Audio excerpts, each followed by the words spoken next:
এবার পুলিশ সদস্যদের বিরুদ্ধে ব্যবস্থা।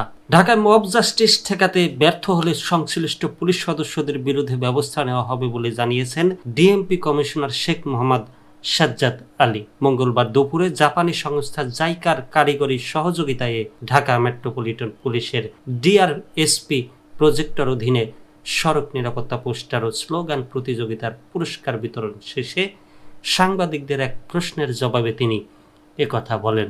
ডিএমপি কমিশনার বলেন, উত্তরের সাবেক সিইসি নুরুল হুদাকে মব সৃষ্টির ঘটনায় একজন অ্যারেস্ট আছে।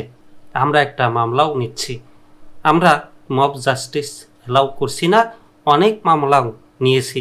মব জাস্টিসের ঘটনায় আমরা ছিনতাই ও ডাকাতির মামলা নিয়েছি। মব জাস্টিসের এক দুটি ঘটনায় পুলিশ অফিসাররা তাদের কর্তব্য অবহেলার কারণে তাদের বিরুদ্ধেও সাসপেন্ড ও শাস্তি দিয়েছি। 3-4 মাস আগে যে পরিমাণ মব জাস্টিস ছিল, এখন সে পরিমাণ নাই। তিনি বলেন, রাতে বাড়িতে আসামি আছে, সেই বাড়িতে হানা দেওয়া, দরজা ভাঙা বা কিছু করা এ ধরনের ঘটনা অ্যালাউ করছি না।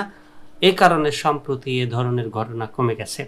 কেউ যেন কোনো অপরাধীকে ধরার জন্য না যায়, আপনারা পুলিশকে খবর দেবেন, আমরা সেখানে যাব এবং আমরা তাদের ধরব। কেউ আইন নিজের হাতে তুলে নেওয়ার এখতিয়ার রাখে না।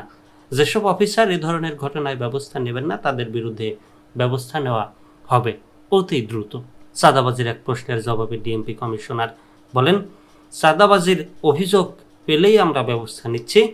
আদাবর থানায় একটি চাঁদাবাজির ঘটনায় আমরা মামলা নিয়েছি এবং গ্রেপ্তারও করেছি।